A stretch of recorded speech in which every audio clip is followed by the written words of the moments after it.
Hi guys, Lindsay here with Storybook Family Farm. One of the things I've been working really hard on this past few weeks has actually been trying to evaluate what is working on our homestead and what is not.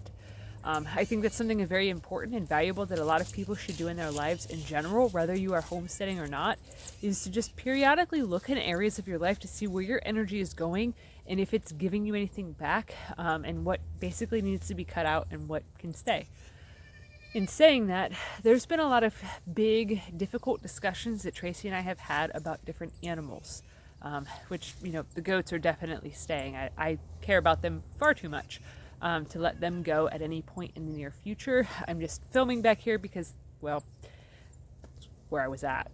But so one of the things that we've been discussing a lot is having animals that are creating duplicate products, which, we had gotten rid of the quail because they were creating a duplicate product that we just simply were not using. We were not selling it. A lot of the things with our homestead that we've developed and designed has been around the ideation of doing farmers markets and planning on selling excess. So we've been keeping excess animals, so we had excess eggs, so we could sell the excess eggs and the excess animals and, have excess meat. And, everything we were doing was basically trying to create a world where we had so much excess that then we had enough that would justify us doing all these crazy things. So then we could sell them, so we could go, okay, yeah, this was worthwhile. The chickens made us $1, or something silly like that. There's always, in modern society, there's always this big emphasis on doing things that, if they cost money, they have to make you money too. At least that's how I've always viewed things, is that, like, I can't justify having a very expensive hobby that doesn't give us anything back, which, obviously, logically, homesteading does give back. I get milk from the goats. I get entertainment from the goats. We are able to sell the babies. We can raise the babies up for meat in the future. There's kickbacks. There's given backs. But with saying that, we've gone overboard on a lot of things. And especially since I'm no longer doing markets, I'm not planning on doing them again, simply because I've realized that is something that just doesn't work for me. It's leading me to feeling perpetually burnt out all the time and like I have to perform. Like, it became a thing where it felt like making bread was essentially being a monkey at a circus that was asked to stop everything I was doing to then perform for a bunch of other people. And it became something that felt really much like a chore. I'd much rather do small orders of just like a loaf here and there, for people, friends and family and stuff, than doing mass quantities of bread with unknowns of if it'll sell, what you'll sell, and that sort of a thing. I'd much rather have a guaranteed sale. But so in saying that, we obviously are not doing markets anymore because it's too much. It's too heavy, it's too much, and I had hoped that this year with just doing one market instead of 4, that things would be better for me. But honestly, they were worse because last year when we were doing the 4 markets a week, Tracy was home. That was our sole source of income. So she was here every day to help with all of the animals, to help with the gardening, to help with the preserving, to help with a lot of things on top of, helping with the market, obviously. This year, she went back to work. I was doing the market stuff by myself. I primarily do the animal stuff by myself every morning. And it's a different dynamic. And to be quite honest, it was not any easier this year than it was last year. Even though this year we haven't had to stress out about money, how we were going to make money, if we were going to be able to survive or not. There's a lot of things. Last year was basically a trial by fire of, can we survive this year? This year is, can we figure out how to thrive? What makes it so we want to thrive? What works well here and what works well in our lives? And in doing this big audit, that's actually what kind of led us to wanting to stay on this property, even though for a while we had both talked about not wanting to stay here, not wanting to only have 2 acres, not wanting to do what we were doing. And I think, to be quite honest with you, I think the reason that I was feeling that I wanted something bigger, better, different was simply because I was so stressed out and overwhelmed and overloaded here that I just wanted anything that was different, that more land would make it so we didn't need more hay, that we could have more pasture, which ultimately meant more fencing too, which I'm doing here anyways.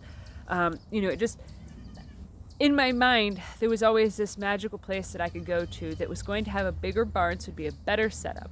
Everything would just be bigger and better, that bigger was always going to be better for us. And that's what led me to thinking that we had to move, that we wanted to move, that I needed to move, that I couldn't stay here because I was on this track of The more I do, the more I can sell, the more money I can make, the better this will be, that it won't be just this weird thing that Lindsay's off doing on her own. And to be quite honest, I kind of miss it being this weird thing that I was off doing on my own, because honestly, I am not a people person. Like, at the markets, I can be somewhat extroverted because I enjoy talking about growing food. I enjoy talking about farming and the animals and doing different things like that and trying to explain things to people. I enjoy teaching people. But I realized that one of the things that I wanted to do really bad was just to inspire people to try to do this on their own, to try to make it on their own, not to make it a business type of a thing. To be quite honest, my mind is not a business geared mind. Granted, I'm very frugal and I can save money, and the profit margins for our bread is like off the charts because of, I figured out how to make this thing work and stuff. But that is not where my heart lies at all. I'm not really even a bread eater, so it's kind of comical. But anyways, in also evaluating other aspects of our life and of our homestead and things that are working for us. Hello, Bonita. Hello. She's new to the whole being a milker sort of thing, and I've actually starting to work on dwindling her supply down because it's going to be breeding time here soon. So her milk, she's got a deformity with her boobies. She's got an extra nipple, so it makes it so I can't use the machine to milk her out. So I'm not sure how often she's going to be serving as a milk goat, and more so for, producing meat for the homestead. But, it's okay. She's a happy girl. She is very much a lover. But anyways, so some of the things that are not working for us is for me, anytime that I try to figure out how to make money from something that I'm doing, from a passion project that I have, it then sucks all of the joy, all of the fun, all of the relaxation out of the entire thing that I'm doing. And then it burns me out, and then I'm done. For those of you that don't know, I used to really be an avid writer. I love to write fiction. I love to write books. I've actually written and self-published 5 different books now. I've written 6. Yeah, 6. But the 6th one is not edited or anything because I lost the passion for it. I just sort of done. But, because of the fact that I was trying to figure out how to boost my sales and things of that nature, and how to really get it out there, and how to make a living off of it, how to solve a lot of our financial problems and stuff with just writing. And once I got to that headspace of, well, if I write like this, then, somebody will buy it more. Somebody will do this more. Somebody will enjoy this more or enjoy that more. If I change this, then it'll be better suited for this person or that person. And I constantly got into this state of mind where I was trying to people please, and I was no longer doing it just because I loved it. There's been a lot of things in my life that have been that way, that at some point I feel that I have to make money from it. But anyways, back to the main subject. With homesteading and creating such a variety and a menagerie and diversity of different animals that we are raising, I've realized that I am spreading myself out way too thin.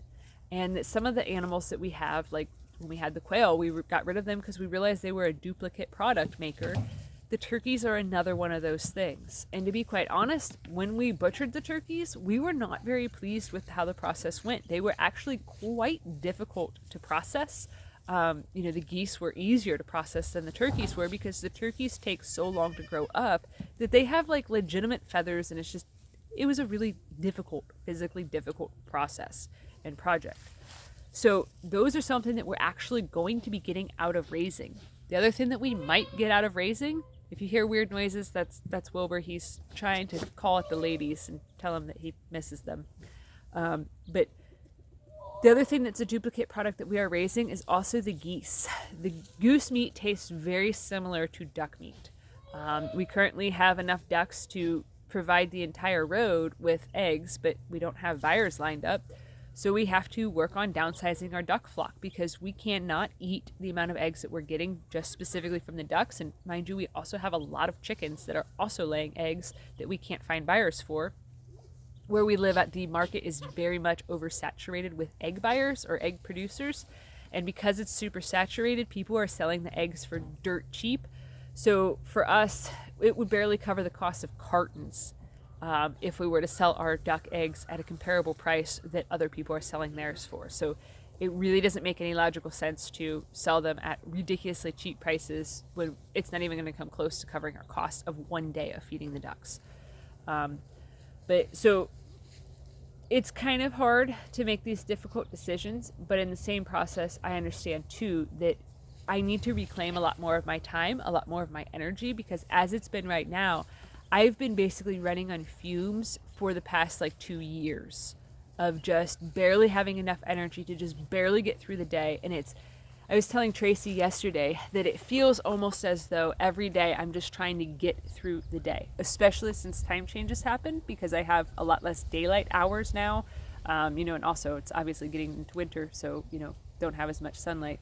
But it's been getting really hard for me to manage holding down the fort with just taking care of the animals and getting things squared away with all of that and trying to dabble in other little projects. Like when I did Wilbur and Ferdy's. What's the matter? What'd you get spooked by, Flower? You don't know? Life of being a baby must be hard. But I've been barely scraping by, and I really realized that whenever I started working on Burr and Ferdy's area, their new expansion area, which, obviously it's done, but I realized that I had to let so many things fall by the wayside just so I could do that one project that I don't want to keep spending basically the rest of my life on barely scraping by. Hello, Phony. I don't want to do that. I want to be able to have the time that I can make different products with the goat's milk. I want to be able to make soaps. I want to be able to make lotions, cheeses, ice cream, do all the things that the goats are giving me. But I simply do not have time because I'm so busy with trying to essentially put out so many little fires that are all over the place that I can't process anything. It's just been kind of one of those things where everything is just compounding on top of each other, and it's getting to being a point where it's miserable. And I don't want to live a life that makes me feel miserable. I started doing this so that way I could connect better with nature and have more time with animals and feel a greater sense of purpose in my life and provide better food for myself and my family.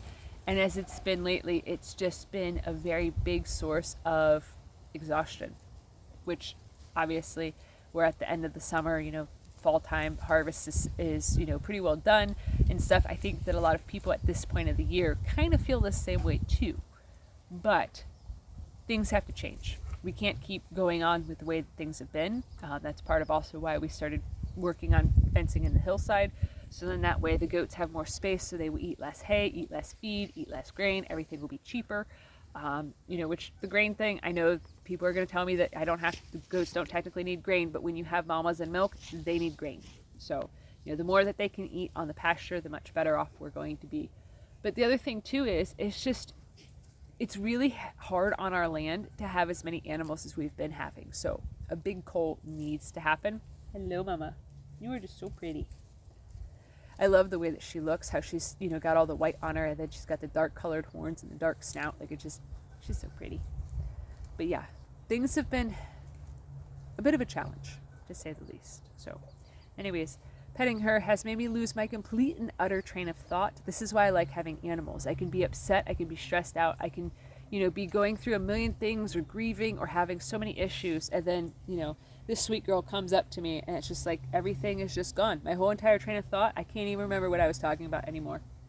Just because of the fact that, goats have a very calming presence about them, which, is obviously one of the reasons, besides their milk is awesome and goats are cute.